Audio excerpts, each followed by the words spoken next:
ਵਾਹਿਗੁਰੂ ਸਾਹਿਬ ਜੀ।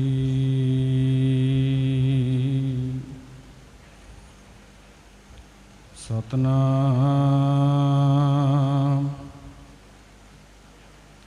ਧੰਨ ਵਾਹਿਗੁਰੂ ਸਾਹਿਬ ਜੀ।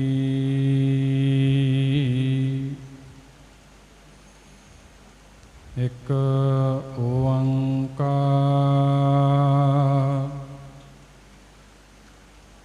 ਸਤਨਾਮ ਕਰਤਾ ਪੁਰਖ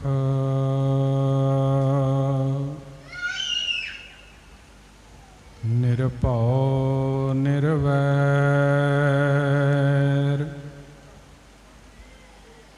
ਅਕਾਲ ਮੂਰਤ ਅਜੂਨੀ ਸੈਭੰ ਗੁਰ ਪ੍ਰਸਾਦਿ।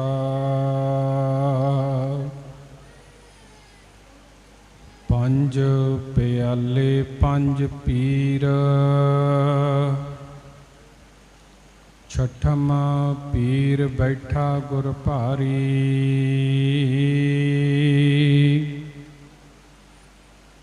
ਅਰਜਨ ਕਾਇਆ ਪਲਟ ਕੈ ਮੂਰਤ ਹਰ ਗੋਬਿੰਦ ਸਵਾਰੀ। ਚੱਲੀ ਪੀੜੀ ਸੋਢੀਆਂ ਰੂਪ ਦਿਖਾਵਣ ਵਾਰੋ ਵਾਰੀ। ਦਲ ਭੰਜਨ ਗੁਰ ਸੂਰਮਾ ਬੜ ਯੋਧਾ ਬਹੁ ਪਰ ਉਪਕਾਰੀ। ਪੁੱਛਨ ਸਿੱਖ ਅਰਦਾਸ ਕਰ ਛੇ ਮਹਿਲਾਂ ਤੱਕ ਦਰਸ ਨਿਹਾਰੀ। ਅਗੰਮ ਅਗੋਚਰ ਸਤਿਗੁਰੂ ਬੋਲੇ ਮੁਖ ਤੇ ਸੁਣੋ ਸੰਸਾਰੀ। ਕਲ ਯੁਗ ਪੀੜੀ ਸੋਢੀਆਂ ਨਿਹਚਲ ਨੀਮ ਉਸਾਰ ਖਲਾਰੀ। ਜੁਗ ਜੁਗ ਸਤਿਗੁਰ ਧਰੇ ਅਵਤਾਰੀ। ਜੁਗ ਜੁਗ ਸਤਿਗੁਰ ਧਰੇ ਅਵਤਾਰੀ।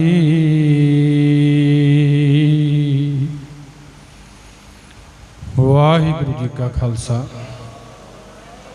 ਵਾਹਿਗੁਰੂ ਜੀ ਕੀ ਫਤਿਹ।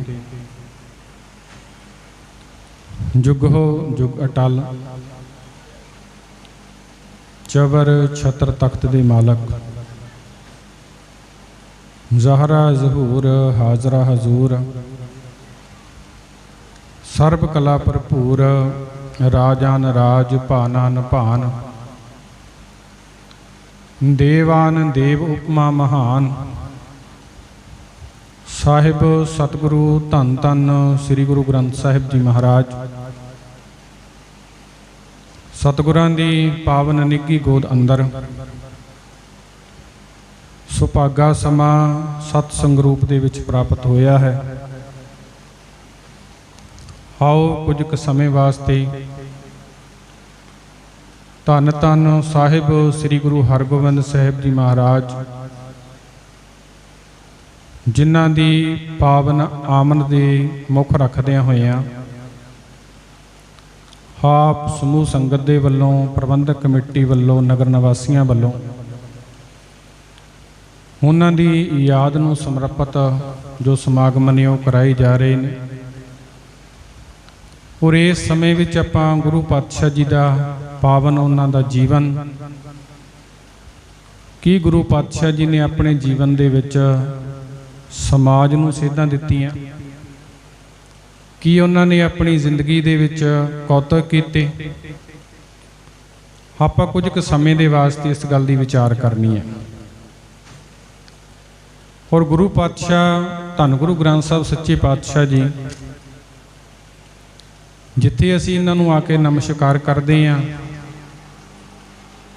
ਇਹਨਾਂ ਤੋਂ ਅਸੀਂ ਸੇਧ ਲੈਂਦੇ ਹਾਂ, ਉੱਥੇ ਅਸੀਂ ਇਹ ਵੀ ਜਾਣਨ ਦਾ ਯਤਨ ਕਰਨਾ कि मीरी पीरी दे मालिक गुरु हरगोबिंद ਸਾਹਿਬ महाराज ਜਿਹੜੇ ਉਹਨਾਂ ਨੇ ਸਮਾਜ ਦੇ ਵਿੱਚ ਸੰਸਾਰ ਦੇ ਵਿੱਚ ਆ ਕੇ ਕਾਰਜ ਕੀਤੇ, ਉਹਨਾਂ ਕਾਰਜਾਂ ਦੀ ਆਰੰਭਤਾ ਕਿੱਥੋਂ ਹੋਈ ਹੈ? ਕਿਉਂਕਿ ਉਹਨਾਂ ਦੇ ਜੀਵਨ ਦੇ ਨਾਲ ਸੰਬੰਧਿਤ ਜਿਹੜੇ ਕਾਰਜ ਨੇ, ਇੱਕ ਤੇ ਉਹਨਾਂ ਦਾ ਅਕਾਲ ਤਖਤ ਦੀ ਸਥਾਪਨਾ ਕਰਨਾ ਕਿ 1609 ਈਸਵੀ ਦੇ ਵਿੱਚ ਗੁਰੂ ਪਾਤਸ਼ਾਹ ਜੀ ਨੇ ਅਕਾਲ ਤਖਤ ਦੀ ਸਥਾਪਨਾ ਕੀਤੀ ਹੈ। ਦੂਜਾ ਉਹਨਾਂ ਦਾ ਕਾਰਜ ਸੀ ਮੀਰੀ ਪੀਰੀ ਦੀਆਂ 2 ਤਲਵਾਰਾਂ ਧਾਰਨ ਕਰਨੀਆਂ। ਉਸ ਅਕਾਲ ਤਖਤ ਦੇ ਸਾਹਮਣੇ ਢਾਡੀ ਜੱਥੇ ਉਹਨਾਂ ਤੋਂ ਵਾਰਾਂ ਦਾ ਗਾਇਨ ਕਰਾਉਣਾ, ਤੇ ਨਾਲ ਦੀ ਨਾਲ ਪਾਤਸ਼ਾਹ ਜੀ ਨੇ ਜਿਹੜੇ ਅਕਾਲ ਤਖਤ ਇੱਕ ਮੰਜ਼ਿਲ ਦੇ ਉੱਤੇ ਦੂਸਰੀ ਮੰਜ਼ਿਲ ਭਾਵ 13 ਫੁੱਟ ਉੱਚੀ ਜਿਹੜੀ ਉੱਥੇ ਜਗ੍ਹਾ ਮੰਜ਼ਿਲ ਬਣਾਈ। ਫਿਰ ਗੁਰੂ ਮਹਾਰਾਜ ਜੀ ਨੇ ਆਪਣੀ ਆਉਣ ਵਾਲੀਆਂ ਸੰਗਤਾਂ ਨੂੰ, ਆਪਣੇ ਗੁਰਮੁਖ ਪਿਆਰਿਆਂ ਨੂੰ ਇਹ ਕਹਿਣਾ ਕਿ ਜਦੋਂ ਵੀ ਸਾਡੇ ਦਰਬਾਰ ਦੇ ਵਿੱਚ ਆਵੋ ਉਦੋਂ ਵਧੀਆ ਨਸਲ ਦੇ ਘੋੜੇ ਲੈ ਕੇ ਆਉਣੇ ਨੇ, ਵਧੀਆ ਨਸਲ, ਵਧੀਆ ਸ਼ਸਤਰ ਲੈ ਕੇ ਆਉਣੇ ਨੇ। ਇਹ ਗੁਰੂ ਪਾਤਸ਼ਾਹ ਜੀ ਨੇ ਆਪਣੀ ਜ਼ਿੰਦਗੀ ਦੇ ਵਿੱਚ ਇੱਕ ਅਹਿਮ ਮੋੜ ਜਿਹੜਾ ਉਹ ਲਿਆਂਦਾ। ਪਰ ਇਹਦੀ ਆਰੰਭਤਾ ਜੇ ਅਸੀਂ ਪਿੱਛੇ ਨਿਗਾਹ ਮਾਰੀਏ, ਕਿਉਂਕਿ ਜੇਕਰ ਗੁਰੂ ਹਰਗੋਬਿੰਦ ਸਾਹਿਬ ਮਹਾਰਾਜ ਜੀ ਦੇ ਜੀਵਨ ਨੂੰ ਸਮਝਣਾ ਤੇ ਸਭ ਤੋਂ ਪਹਿਲਾਂ ਸਾਨੂੰ ਧੰਨ ਗੁਰੂ ਨਾਨਕ ਪਾਤਸ਼ਾਹ ਜੀ, ਕਿਉਂਕਿ ਇਹ ਜਿਹੜਾ ਸਾਡਾ ਮਿਸ਼ਨ ਹੈ ਨਾ, ਜਿਹੜੀ ਗੁਰੂ ਨਾਨਕ ਪਾਤਸ਼ਾਹ ਜੀ ਦੀ ਵਿਚਾਰਧਾਰਾ ਜਿਹੜਾ ਉਹਨਾਂ ਨੇ ਸ਼ੁਰੂ ਕੀਤੀ ਹੈ, ਇਹਦੀ ਆਰੰਭਤਾ ਸਾਨੂੰ ਗੁਰੂ ਨਾਨਕ ਪਾਤਸ਼ਾਹ ਜੀ ਤੋਂ ਪਹਿਲਾਂ ਵੀ ਦੇਖਣਾ ਪਵੇਗਾ ਕਿ ਉਹਨਾਂ ਤੇ ਆਉਣ ਤੋਂ ਪਹਿਲਾਂ ਸਮਾਜ ਦੇ ਵਿੱਚ ਕੀ ਕੁਝ ਚੱਲ ਰਿਹਾ ਸੀ। ਕਿਉਂਕਿ ਭਾਈ ਗੁਰਦਾਸ ਜੀ ਨੇ ਜ਼ਿਕਰ ਕੀਤਾ ਕਿ ਸੰਸਾਰ ਦੇ ਅੰਦਰ ਗੁਰੂ ਨਾਨਕ ਪਾਤਸ਼ਾਹ ਜੀ ਨੇ ਇੱਕ ਨਿਰਮਲ ਪੰਥ ਚਲਾਇਆ। ਨਿਰਮਲ ਹੁੰਦਾ ਪਵਿੱਤਰ, ਪੰਥ ਹੁੰਦਾ ਰਸਤਾ। ਗੁਰੂ ਨਾਨਕ ਪਾਤਸ਼ਾਹ ਜੀ ਨੇ ਨਿਰਮਲ ਪੰਥ ਚਲਾਇਆ ਤੇ ਭਾਈ ਗੁਰਦਾਸ ਜੀ ਨੇ ਜ਼ਿਕਰ ਕੀਤਾ, ਮਾਰਿਆ ਸਿੱਕਾ ਜਗਤ ਵਿੱਚ ਨਾਨਕ ਨਿਰਮਲ ਪੰਥ ਚਲਾਇਆ। ਕਿ ਉਹਨਾਂ ਨੇ ਇੱਕ ਨਿਰਮਲ ਪੰਥ ਭਾਵੇਂ ਕਿਹੋ ਜਿਹਾ ਪਵਿੱਤਰ ਰਸਤਾ ਸਾਨੂੰ ਦੇ ਕੇ ਗਏ ਨੇ, ਜਿਹੜੇ ਰਸਤੇ ਤੇ ਜੇਕਰ ਅਸੀਂ ਤੁਰਾਂਗੇ ਸਾਡਾ ਤੇ ਆਧਾਰ ਹੋਣਾ ਹੀ ਹੋਣਾ। ਉੱਥੇ ਸਮਾਜ ਦੇ ਕੋਈ ਕਿਸੇ ਵੀ ਵਰਨ ਦੇ ਨਾਲ ਸੰਬੰਧ ਰੱਖਣ ਵਾਲਾ ਇਨਸਾਨ ਹੈ, ਉਹਦਾ ਵੀ ਉਧਾਰ ਹੋਵੇਗਾ। ਪਰ ਸਾਨੂੰ ਇਹ ਵਿਚਾਰਨਾ ਪਵੇਗਾ ਗੁਰੂ ਨਾਨਕ ਪਾਤਸ਼ਾਹ ਦੀ ਆਮਦ ਤੋਂ ਪਹਿਲਾਂ ਇੱਥੋਂ ਦੇ ਹਾਲਾਤ ਕਿਹੋ ਜਿਹੇ ਬਣੇ ਸਨ। ਭਾਈ ਗੁਰਦਾਸ ਜੀ ਨੇ ਜ਼ਿਕਰ ਕੀਤਾ, ਕਲਯੁਗ ਬੋਧ ਅਵਤਾਰ ਹੈ, ਬੋਧ ਅਬੋਧ ਨਾ ਦ੍ਰਿਸ਼ਟੀ ਆਵੈ, ਕੋਈ ਨਾ ਕਿਸੇ ਵਰਜਈ ਸੋਈ ਕਰੇ ਜੋਈ ਮਨ ਭਾਵੈ, ਕਿਸੇ ਪੁਜਾਈ ਸਿਲਾ ਸੁਨ ਕੋਈ ਗੋਰੀ ਮੜੀ ਪੁਜਾਵੈ, ਤੰਤਰ ਮੰਤਰ ਪਾਖੰਡ ਕਰ ਕਲਾ ਕਲੇਸ਼ ਬੌਬਾਦ ਵਧਾਵੈ, ਆਪੋ ਧਾਪੀ ਹੋਏ ਕੈ ਨਿਆਰੇ ਨਿਆਰੇ ਪੰਥ ਚਲਾਵੈ, ਕੋਈ ਪੂਜੈ ਚੰਦਰ ਸੂਰ ਧਰਮ ਰਾਜ ਕੋਈ ਤ੍ਰਿਪਤਾਵੈ। ਉਹਨਾਂ ਨੇ ਫਿਰ ਅੰਤ ਦੇ ਵਿੱਚ ਜ਼ਿਕਰ ਕੀਤਾ ਕਿ ਫੋਕਟ ਧਰਮੀ ਭਰਮ ਭੁਲਾਵੈ। ਉਹਨਾਂ ਨੇ ਕੁਝ ਹਾਲਾਤਾਂ ਦਾ ਜ਼ਿਕਰ ਕੀਤਾ ਕਿ ਗੁਰੂ ਨਾਨਕ ਪਾਤਸ਼ਾਹ ਜਦੋਂ ਸੰਸਾਰ ਦੇ ਵਿੱਚ ਆਏ, ਉਹਨਾਂ ਦੇ ਆਗਮਨ ਤੋਂ ਪਹਿਲਾਂ ਦੁਨੀਆ ਦੇ ਵਿੱਚ ਕੀ ਚੱਲ ਰਿਹਾ ਸੀ।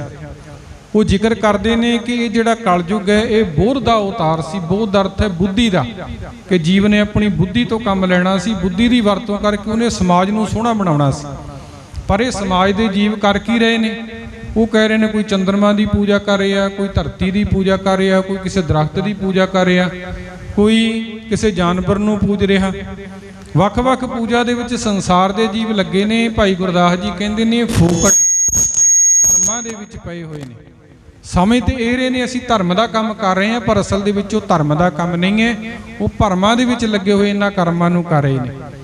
ਫਿਰ ਗੁਰੂ ਨਾਨਕ ਪਾਤਸ਼ਾਹ ਜੀ ਨੇ ਸਮਾਜ ਦੇ ਵਿੱਚ ਆ ਕੇ ਕੁਝ ਇਹੋ ਜਿਹੇ ਕਰਮ ਕੀਤੇ, ਕਿਉਂਕਿ ਜੇ ਗੁਰੂ ਨਾਨਕ ਪਾਤਸ਼ਾਹ ਜੀ ਦਾ ਜੀਵਨ ਅਸੀਂ ਜਾਣਾਂਗੇ ਫਿਰ ਸਾਨੂੰ ਅੱਗੇ ਗੁਰੂ ਸਾਹਿਬਾਨਾਂ ਦਾ ਜੀਵਨ, ਵਿਚਾਰਧਾਰਾ ਉਹੀ ਹੈ ਜਿਹੜੀ ਗੁਰੂ ਨਾਨਕ ਪਾਤਸ਼ਾਹ ਜੀ ਨੇ ਵਿਚਾਰਧਾਰਾ ਸਮਾਜ ਨੂੰ ਦਿੱਤੀ, ਸੰਸਾਰ ਨੂੰ ਦਿੱਤੀ, ਗੁਰਸਿੱਖਾਂ ਨੂੰ ਦਿੱਤੀ।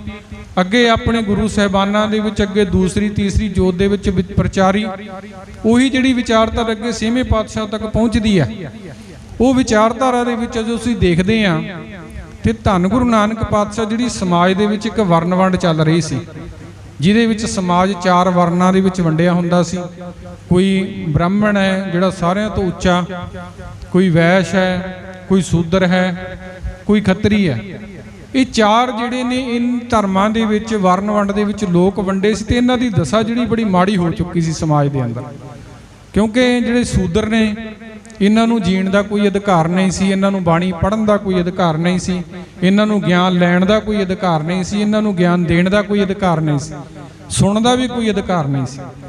ਇੱਥੋਂ ਤੱਕ ਲਿਖਿਆ ਗਿਆ ਮਨੂ ਸਿਮਰਤੀ ਦੇ ਵਿੱਚ, ਜੇ ਕੋਈ ਸ਼ੂਦਰ ਆਪਣੇ ਮੁਖ ਦੇ ਉੱਤੋਂ ਬਾਣੀ ਨੂੰ ਪੜ੍ਹਦਾ ਹੈ ਤੇ ਉਹਦੀ ਰਸਨਾ ਜਿਹੜੀ ਉਹਨੂੰ ਕੱਟ ਦੇਣਾ ਚਾਹੀਦਾ। ਜੇ ਕੋਈ ਸ਼ੂਦਰ ਕੰਨਾਂ ਦੇ ਨਾਲ ਬਾਣੀ ਨੂੰ ਸੁਣਦਾ ਹੈ, ਵਧੀਆ ਬਚਨਾਂ ਨੂੰ, ਗਿਆਨ ਨੂੰ ਸੁਣਦਾ ਹੈ, ਤੇ ਉਹਦੇ ਕੰਨਾਂ ਦੇ ਵਿੱਚ ਸਿੱਕਾ ਢਾਲ ਕੇ ਪਾ ਦੇਣਾ ਚਾਹੀਦਾ। ਇਹ ਪਰ ਗੁਰੂ ਨਾਨਕ ਦੇ ਘਰ ਦਾ ਇਹ ਸਿਧਾਂਤ ਨਹੀਂ ਸੀ। ਇੱਥੇ ਇਸਤਰੀ ਦੀ ਜਿਹੜੀ ਹਾਲਤ ਉਹ ਵੀ ਬੜੀ ਮਾੜੀ ਸੀ। ਇਸ ਲਈ ਗੁਰੂ ਨਾਨਕ ਪਾਤਸ਼ਾਹ ਜੀ ਨੇ ਆਪਣੀ ਬਾਣੀ ਦੇ ਵਿੱਚ ਜ਼ਿਕਰ ਕੀਤਾ ਤਾਂ ਕਿ ਜਿਹੜੇ ਸਮਾਜ ਦੇ ਲੋਕ ਨੇ ਉਹਨਾਂ ਦਾ ਜੀਵਨ ਵਧੀਆ ਬਣ ਸਕੇ। ਧੰਨ ਗੁਰੂ ਨਾਨਕ ਮਹਾਰਾਜ ਜੀ ਬਾਣੀ ਦੇ ਵਿੱਚ ਕਹਿ ਰਹੇ ਨੇ, ਨੀਚਾਂ ਅੰਦਰ ਨੀਚ ਜਾਤ, ਨੀਚੀ ਹੂੰ ਅਤ ਨੀਚ, ਨਾਨਕ ਤਿਨ ਕੈ ਸੰਗ ਸਾਥ, ਵੱਡਿਆਂ ਸਿਉ ਕਿਆ ਰੀਸ, ਜਿਥੈ ਨੀਚ ਸੰਭਾਲੀਅਨ ਤਿਥੈ ਨਦਰ ਤੇਰੀ ਬਖਸ਼ੀਸ। ਮਹਾਰਾਜ ਗੁਰੂ ਨਾਨਕ ਮਹਾਰਾਜ ਦੀ ਬਾਣੀ ਹੈ। ਪਾਤਸ਼ਾਹ ਕਹਿ ਰਹੇ ਨੇ ਕਿ ਜਿਹੜੀ ਨੀਵੇਂ ਜਿਨ੍ਹਾਂ ਨੂੰ ਸਮਝਿਆ ਜਾਂਦਾ ਸੀ, ਗੁਰੂ ਨਾਨਕ ਪਾਤਸ਼ਾਹ ਕਹਿ ਰਹੇ ਨੇ ਇਹਨਾਂ ਦੇ ਵਿੱਚ ਵੀ ਪਰਮਾਤਮਾ ਦੀ ਜੋਤ ਵਿਆਪਕ ਹੈ, ਇਹਨਾਂ ਦੇ ਵਿੱਚ ਵੀ ਪਰਮਾਤਮਾ ਵਸਦਾ, ਇਹਨਾਂ ਨੂੰ ਵੀ ਸੰਸਾਰ ਦੇ ਵਿੱਚ ਬਰਾਬਰ ਜਿਉਣ ਦਾ ਅਧਿਕਾਰ ਹੈ। ਤੇ ਗੁਰੂ ਨਾਨਕ ਮਹਾਰਾਜ ਨੇ ਜੀ ਇਹ ਬਚਨ ਕੀਤੇ ਨੇ, ਉਹਨਾਂ ਨੇ ਇਸ ਬਚਨਾਂ ਨੂੰ ਆਪਣੀ ਜ਼ਿੰਦਗੀ ਦੇ ਵਿੱਚ ਲਾਗੂ ਕੀਤਾ। ਉਹਨਾਂ ਨੇ ਆਪ ਆਪਣੇ ਨਾਲ ਭਾਈ ਮਰਦਾਨਾ ਜੀ ਨੂੰ 50 ਸਾਲ ਰੱਖਿਆ। 50 ਸਾਲ ਭਾਈ ਮਰਦਾਨਾ ਜਿਹੜੇ ਨੀਵੀਂ ਛੋਟੀ ਕੁਲ ਚੋਂ ਮਰਾਸੀ ਕੁਲ ਦੇ ਵਿੱਚੋਂ ਸਨ, ਆਪਣੇ ਨਾਲ ਰੱਖ ਕੇ ਸੰਸਾਰ ਦੇ ਲੋਕਾਂ ਨੂੰ ਇਹ ਸੇਧਾਂ ਦਿੱਤੀਆਂ ਨੇ। ਹੁਣ ਧੰਨ ਗੁਰੂ ਹਰਗੋਬਿੰਦ ਸਾਹਿਬ ਮਹਾਰਾਜ ਜੀ ਦਾ ਇਤਿਹਾਸ ਹੈ, ਆਪਾਂ ਉਹਨੂੰ ਵਿਚਾਰਨ ਦਾ ਯਤਨ ਕਰਨਾ ਕਿ ਗੁਰੂ ਹਰਗੋਬਿੰਦ ਸਾਹਿਬ ਮਹਾਰਾਜ, ਕਿਉਂਕਿ ਗੁਰੂ ਨਾਨਕ ਦੀ ਵਿਚਾਰਧਾਰਾ, ਇੱਕ ਗੁਰੂ ਨਾਨਕ ਪਾਤਸ਼ਾਹ ਜੀ ਨੇ ਸਮਾਜ ਦੇ ਅੰਦਰ ਇਹ ਜਿਹੜੀ ਵਰਨ ਵੰਡ ਹੈ, ਜਾਤ ਪਾਤ, ਇਹਦਾ ਵਿਰੋਧ ਕੀਤਾ। ਦੂਜਾ ਗੁਰੂ ਨਾਨਕ ਮਹਾਰਾਜ ਨੇ ਧਰਮ ਦੇ ਨਾਂ ਦੇ ਉੱਤੇ ਜਿੰਨੇ ਕਰਮ ਕੀਤੇ ਜਾਂਦੇ ਸਨ ਉਸ ਗੱਲ ਦਾ ਵਿਰੋਧ ਕੀਤਾ। ਤੀਜਾ ਗੁਰੂ ਨਾਨਕ ਪਾਤਸ਼ਾਹ ਜੀ ਨੇ ਸਾਨੂੰ ਕੁਝ ਸਿਧਾਂਤ ਦਿੱਤੇ ਸਨ, ਉਹਦੇ ਵਿੱਚ ਸਾਰੇ ਆ ਜਾਂਦੇ ਨੇ। ਜੇ ਉਹਨਾਂ ਨੇ ਕਿਹਾ ਕਿਰਤ ਕਰੋ, ਨਾਮ ਜਪੋ ਤੇ ਵੰਡ ਛਕੋ, 3 ਸਿਧਾਂਤ ਗੁਰੂ ਨਾਨਕ ਮਹਾਰਾਜ ਨੇ ਦਿੱਤੇ ਸਮਾਜ ਨੂੰ, ਜਿਹਦੇ ਨਾਲ ਇੱਕ ਵੱਖਰਾ ਪੰਥ ਗੁਰੂ ਨਾਨਕ ਪਾਤਸ਼ਾਹ ਨੇ ਸ਼ੁਰੂ ਕਰ ਦਿੱਤਾ। ਹੁਣ ਇਸੇ ਤਰ੍ਹਾਂ ਗੁਰੂ ਨਾਨਕ ਪਾਤਸ਼ਾਹ ਨੇ ਆਪਣੀ ਬਾਣੀ ਉਚਾਰਨ ਕੀਤੀ 19 ਰਾਗਾਂ ਦੇ ਵਿੱਚ। 19 ਰਾਗਾਂ ਦੇ ਵਿੱਚ ਉਹਨਾਂ ਦੀ ਰਚੀ ਹੋਈ ਬਾਣੀ ਉਹਨਾਂ ਦੇ ਆਪਣੇ ਕੋਲ ਪੋਥੀ ਰੂਪ ਦੇ ਵਿੱਚ ਹੋਇਆ ਕਰਦੀ ਸੀ। ਜਦੋਂ ਵੀ ਕਿਤੇ ਜਾਂਦੇ ਸਨ ਉਹਨਾਂ ਦੇ ਕੋਲ ਉਹ ਪੋਥੀ ਰੂਪ ਦੇ ਵਿੱਚ ਬਾਣੀ ਦਰਜ ਸੀ। ਫਿਰ ਉਹ ਜਿਹੜੀ ਪੋਥੀ ਹੈ ਉਹਨਾਂ ਨੇ ਗੁਰੂ ਅੰਗਦ ਸਾਹਿਬ ਮਹਾਰਾਜ ਜੀ ਨੂੰ ਦੇ ਦਿੱਤੀ। ਗੁਰੂ ਅੰਗਦ ਸਾਹਿਬ ਪਾਤਸ਼ਾਹ ਜੀ ਨੇ 63 ਸ਼ਲੋਕ ਆਪਣੇ ਉਹਦੇ ਵਿੱਚ ਦਰਜ ਕੀਤੇ ਤੇ ਤੀਸਰੇ ਪਾਤਸ਼ਾਹ ਗੁਰੂ ਅਮਰਦਾਸ ਮਹਾਰਾਜ ਜੀ ਕੋਲੋਂ ਬਾਣੀ ਪਹੁੰਚੀ ਹੈ। ਫਿਰ ਗੁਰੂ ਪਾਤਸ਼ਾਹ ਗੁਰੂ ਅਮਰਦਾਸ ਮਹਾਰਾਜ ਜੀ ਨੇ ਆਪਣੀ 17 ਰਾਗਾਂ ਦੇ ਵਿੱਚ ਬਾਣੀ ਜਿਹੜੀ ਦਰਜ ਕੀਤੀ ਤੇ ਚੌਥੇ ਪਾਤਸ਼ਾਹ ਗੁਰੂ ਰਾਮਦਾਸ ਮਹਾਰਾਜ ਜੀ ਨੂੰ ਉਹ ਪੋਥੀ ਰੂਪ ਦੇ ਵਿੱਚ ਅੱਗੇ ਦੇ ਦਿੱਤੀ। ਫਿਰ ਗੁਰੂ ਪਾਤਸ਼ਾਹ ਗੁਰੂ ਰਾਮਦਾਸ ਮਹਾਰਾਜ ਜੀ ਨੇ 30 ਰਾਗਾਂ ਦੇ ਵਿੱਚ ਬਾਣੀ ਉਚਾਰਨ ਕੀਤੀ। ਉਹ ਬਾਣੀ ਗੁਰੂ ਅਰਜਨ ਸਾਹਿਬ ਮਹਾਰਾਜ ਜੀ ਤੱਕ ਪਹੁੰਚੀ ਹੈ। ਤੇ ਗੁਰੂ ਅਰਜਨ ਪਾਤਸ਼ਾਹ ਜੀ ਦੀ ਸ਼ਹੀਦੀ ਦਾ ਜਿਹੜਾ ਕਾਰਨ ਹੈ ਉਹ ਵੀ ਜੇ ਵਿਦਵਾਨਾਂ ਨੇ ਕਈ ਕਾਰਨ ਮੰਨੇ ਨੇ, ਜਹਾਂਗੀਰ ਵੀ ਕਾਰਨ ਹੈ, ਉਹਨਾਂ ਦੇ ਵਿੱਚ ਚੰਦੂ ਵੀ ਕਾਰਨ ਬਣਿਆ, ਉਹਨਾਂ ਦੇ ਵਿੱਚ ਕਾਨੇ ਪੀਲੂ ਹੁਣੀ ਜਿਹੜੇ ਆਪਣੀ ਰਚਨਾ ਲੈ ਕੇ ਸੀ ਉਹ ਵੀ ਕਾਰਨ ਬਣੇ। ਪਰ ਜਿਹੜਾ ਮੁੱਖ ਕਾਰਨ ਵਿਦਵਾਨਾਂ ਨੇ ਮੰਨਿਆ ਗੁਰੂ ਅਰਜਨ ਪਾਤਸ਼ਾਹ ਜੀ ਦੀ ਸ਼ਹੀਦੀ ਦਾ, ਉਹ ਇਹ ਸੀ ਕਿ ਉਹਨਾਂ ਨੇ ਆਦਿ ਗ੍ਰੰਥ ਦੀ ਸੰਪਾਦਨਾ ਕਰ ਦਿੱਤੀ। ਇਹ ਉਹ ਗ੍ਰੰਥ ਹੈ ਜਿਹਨੂੰ ਬਾਅਦ ਦੇ ਵਿੱਚ ਦਸਮ ਪਾਤਸ਼ਾਹ ਨੇ 9ਵੇਂ ਪਾਤਸ਼ਾਹ ਦੀ ਬਾਣੀਆਂ ਦੇ ਵਿੱਚ ਰਲਾ ਕੇ ਇਹਦੇ ਵਿੱਚ ਪਾ ਕੇ ਤੇ ਇਹਨਾਂ ਨੂੰ ਹਜ਼ੂਰ ਸਾਹਿਬ ਵਿਖੇ ਗੁਰੂ ਗ੍ਰੰਥ ਸਾਹਿਬ ਦਾ ਦਰਜਾ ਦੇ ਦਿੱਤਾ। ਇਹ ਉਹ ਬਾਣੀ ਹੈ। ਇਹ ਇੱਕ ਨਿਰਮਲ ਵਿਚਾਰਧਾਰਾ ਸਾਨੂੰ ਦਿੰਦੀ ਹੈ। ਪਰ ਜੇ ਅਸੀਂ ਬਾਣੀ ਨੂੰ ਪੜ੍ਹੀਏ, ਜੇ ਬਾਣੀ ਨੂੰ ਵਿਚਾਰੀਏ, ਜੇ ਬਾਣੀ ਨੂੰ ਸਮਝੀਏ, ਜ਼ਿੰਦਗੀ ਦੇ ਵਿੱਚ ਲਾਗੂ ਕਰੀਏ, ਫਿਰ ਸਾਡਾ ਜਿਹੜਾ ਦ੍ਰਿਸ਼ਟੀ ਹੈ ਸੰਸਾਰ ਨੂੰ ਦੇਖਣ ਦੀ ਉਹ ਵੱਖਰੀ ਹੋ ਜਾਂਦੀ ਹੈ। ਅੱਜ ਬੇਸ਼ੱਕ ਅਸੀਂ ਜਗਤ ਦੇ ਵਿੱਚ ਰਹਿੰਦੇ ਹਾਂ, ਪਰ ਇੱਥੇ ਰਹਿੰਦੇ ਹੋਇਆਂ ਵੀ ਸਾਡੀ ਜਿਹੜੀ ਸੋਚ ਹੈ ਉਹ ਸਮਾਜ ਦੇ ਹਿਸਾਬ ਨਾਲ ਹੀ ਚੱਲ ਰਹੀ ਹੈ। ਗੁਰੂ ਨਾਨਕ ਪਾਤਸ਼ਾਹ ਨੇ ਜਿਹੜੀ ਸਾਨੂੰ ਸੋਚ ਦਿੱਤੀ ਉਹ ਵੱਖਰੀ ਸੋਚ ਹੈ। ਜੇ ਅਸੀਂ ਸੋਚ ਬਦਲਾਂਗੇ ਸਮਾਜ ਵੀ ਬਦਲੇਗਾ। ਇਸ ਲਈ ਸਭ ਤੋਂ ਪਹਿਲਾਂ ਸੋਚ ਨੂੰ ਬਦਲਣ ਦੀ ਲੋੜ ਹੈ। ਜੋ ਗੁਰੂ ਨਾਨਕ ਪਾਤਸ਼ਾਹ ਜੀ ਦੀ ਸਿੱਖਿਆ, ਜੋ ਗੁਰੂ ਦੀ ਬਾਣੀ ਹੈ, ਉਹਦੇ ਅਨੁਸਾਰ ਜੇਕਰ ਅਸੀਂ ਆਪਣੀ ਸੋਚ ਨੂੰ ਬਦਲਾਂਗੇ, ਇਹ ਸਾਰਾ ਜਿਹੜਾ ਸਮਾਜ ਹੈ ਉਹ ਸੋਹਣਾ ਬਣੇਗਾ। ਕਿਉਂਕਿ ਉਹ ਸਮਾਂ ਸੀ ਜਿੱਥੇ ਸਮਾਜ ਦੇ ਵਿੱਚ ਸਮਝਿਆ ਜਾਂਦਾ ਸੀ ਕਿ ਜਿਹੜਾ ਪੁੱਤਰ ਹੈ ਅੱਗੇ ਸੰਸਾਰ ਦੇ ਵਿੱਚ ਅੰਸ਼ ਨੂੰ ਤੋੜਦਾ ਹੈ। ਇਹ ਸਮਾਜ ਦੀ ਸੋਚ ਹੈ, ਦੁਨੀਆ ਦੀ ਸੋਚ ਹੈ।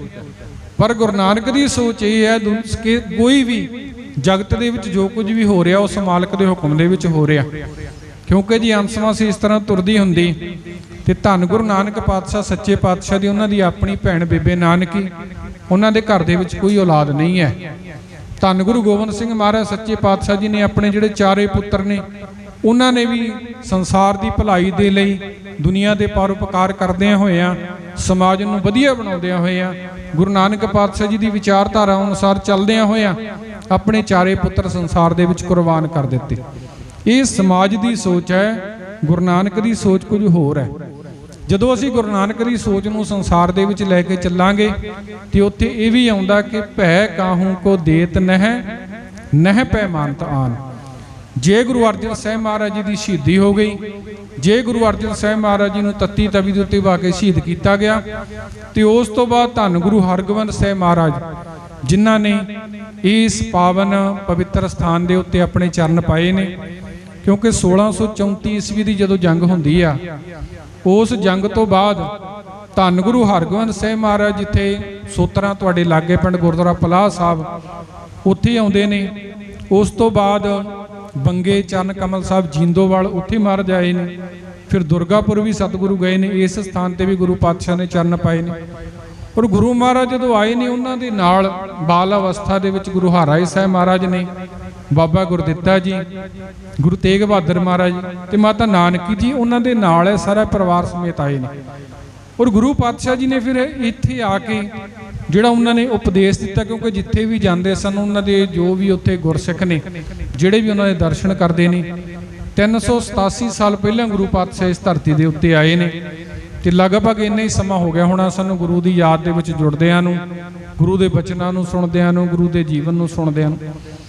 ਗੁਰੂ ਹਰਗੋਬਿੰਦ ਸਾਹਿਬ ਮਹਾਰਾਜ ਜਿੱਥੇ ਪਰਉਪਕਾਰੀ ਨੇ, ਵੱਡੇ ਯੋਧੇ ਨੇ, ਉੱਥੇ ਗੁਰੂ ਪਾਤਸ਼ਾਹ ਜੀ ਦਾ ਜੀਵਨ ਬੜਾ ਹੀ ਕੌਤਕਮਈ ਹੈ। ਕਿਉਂਕਿ ਗੁਰੂ ਹਰਗੋਬਿੰਦ ਸਾਹਿਬ ਮਹਾਰਾਜ ਜਿੱਥੇ ਗੁਰੂ ਅਰਜਨ ਸਾਹਿਬ ਮਹਾਰਾਜ ਨਿਮਰਤਾ ਦੇ ਪ੍ਰਤੀਕ ਨੇ, ਜਿੱਥੇ ਉਹਨਾਂ ਦੀ ਸ਼ਹੀਦੀ ਹੁੰਦੀ ਹੈ, ਉੱਥੇ ਗੁਰੂ ਹਰਗੋਬਿੰਦ ਸਾਹਿਬ ਮਹਾਰਾਜ ਅਕਾਲ ਤਖਤ ਦੀ ਸਥਾਪਨਾ ਕਰਦੇ ਨੇ।